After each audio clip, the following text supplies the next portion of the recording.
مورخہ 13 ستمبر 2022 مطابق 15 سفر المظفر 1444 ہجری کے اودنامہ وائس ایڈیشن میں آپ کا خیر مقدم ہے۔ پیش خدمت اودنامہ میں شائع خاص خبروں کی تلخیص۔ گیان واپی معاملے پر آج عدالت کے فیصلے پر آل انڈیا مسلم پرسنل لا بورڈ کے جنرل سیکریٹری مولانا خالد سیف اللہ رحمانی نے کہا کہ 1991 میں بابری مسجد تنازع کے درمیان پارلیمنٹ نے ایک بل منظور کیا تھا جس میں کہا گیا تھا کہ بابری مسجد کے علاوہ تمام عبادت گاہیں 1947 میں جس طرح تھیں ان کو اسی طرح رکھا جائے گا اور اس کے خلاف کوئی نزاع معتبر نہیں ہوگا۔ پھر بابری مسجد کے مقدمے کے فیصلے میں بھی سپریم کورٹ نے مذہبی مقامات سے متعلق 1991 کے قانون کی توثیق کی اور اس کو واجب العمل قرار دیا، مگر اس کے باوجود کچھ لوگ ملک میں منافرت قائم رکھنا چاہتے ہیں اور جن کو اس ملک کا اتحاد گوارا نہیں ہے، انہوں نے بنارس کی گیان واپی مسجد کا مسئلہ اٹھایا اور افسوس کہ مقامی ضلع جج کورٹ نے 1991 کے قانون کو نظر انداز کرتے ہوئے درخواست قبول کر لی۔ انہوں نے کہا کہ حکومت کو چاہیے کہ پوری قوت کے ساتھ 1991 کے اس قانون کو نافذ کرے اور ایسی صورتحال پیدا نہ ہونے دے کہ اقلیتیں انصاف سے مایوس ہو جائیں اور محسوس کریں کہ ان کے لیے انصاف کے تمام دروازے بند ہو گئے ہیں۔ سپریم کورٹ میں آج ایک بار پھر حجاب تنازع پر مسلم فریق کی طرف سے دلائل پیش کیے گئے۔ سپریم کورٹ نے وکلاء سے 14 ستمبر تک دلیلیں مکمل کرنے کے لیے بھی کہا ہے۔ سپریم کورٹ میں سماعت کے دوران وکیل سلمان خورشید نے کہا کہ اسلام میں لازمی اور غیر لازمی نام کی کوئی چیز نہیں ہے، قرآن میں جو کچھ ہے وہ لازمی ہے اور نبی کی دی ہوئی تشریح بھی لازم ہے۔ خورشید نے عدالت کو برقع، حجاب اور جلباب کی تصاویر دکھا کر ان میں فرق بھی بتایا۔ سپریم کورٹ نے ریاستی حکومت کو جواب داخل کرنے کے لیے 2 دن کا وقت دیا ہے۔ وزیر اعظم نریندر مودی نے عالمی سماج سے کھیتی کی سائنسی اور روایتی تراکیب اپنا کر زرعی شعبے کو آگے بڑھانے کی اپیل کرتے ہوئے کہا کہ ایک ہی جیسے طریقے پر مبنی مونو کلچر کھیتی کے مسائل کا حل نہیں ہے۔ مسٹر مودی نے پیر کو اتر پردیش کے ضلع گوتم بدھ نگر کے گریٹر نوئیڈا میں منعقد بین الاقوامی ڈیری سمیلن کا افتتاح کرتے ہوئے کہا کہ کھیتی کے مسائل کے لیے مونو کلچر ہی واحد حل نہیں ہے، بلکہ اس میں تنوع اور نئے طریقے اپنانے بہت ضروری ہیں۔ انہوں نے کہا کہ یہ بات مویشی پروری پر بھی نافذ ہوتی ہے۔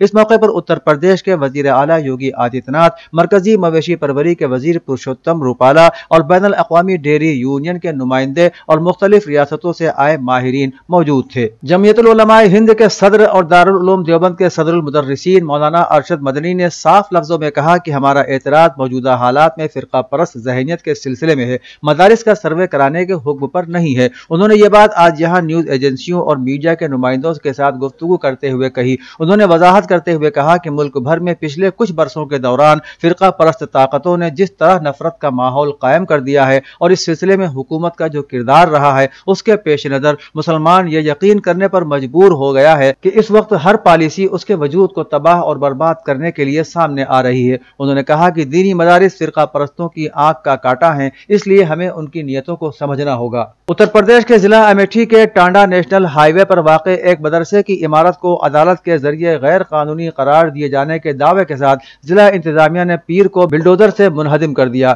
انتظامیہ کے مطابق مدرسے کی عمارت کو چراگاہ کی زمین پر غیر قانونی طریقے سے بنایا گیا تھا۔ انہوں نے بتایا کہ تقریباً 30 برسوں سے یہ مدرسہ یہاں پر غیر قانونی طور سے قائم تھا۔ مسٹر راکیش نے بتایا کہ معاملہ مقامی عدالت میں کافی لمبے عرصے سے زیر سماعت تھا اور عدالت کے ذریعے مدرسے کی عمارت کو غیر قانونی قرار دیے جانے کے بعد ریونیو اور پولیس محکمے کی ٹیم نے آج صبح اسے گرا دیا۔ گیان واپی معاملے میں وارانسی کی ضلعی عدالت نے مسلم فریق کی درخواست کو مسترد کرتے ہوئے کہا کہ مقدمہ قابل سماعت ہے اور کیس کی اگلی سماعت 22 ستمبر کو ہوگی۔ یوپی کے نائب وزیر اعلیٰ برجیش پاٹھک نے وارانسی میں گیان واپی کیس پر ضلعی عدالت کے فیصلے پر اپنا رد عمل دیتے ہوئے کہا کہ یہ فیصلہ عوام کے جذبات کے مطابق کیا گیا ہے۔ انہوں نے یہ بھی کہا کہ جو لوگ حکم کو ہائی کورٹ میں چیلنج کرنے کی بات کر رہے ہیں، یہ ان کا حق ہے اور ہم عدالت کے فیصلے کا احترام کرتے ہیں۔ وہیں ریاست کے دوسرے نائب وزیر اعلیٰ کیشو پرساد موریہ نے بھی ایک ٹویٹ کیا جس سے یہ قیاس کیا جا رہا ہے کہ بی جے پی اب متھرا اور کاشی کے ایجنڈے کو آگے بڑھائے گی۔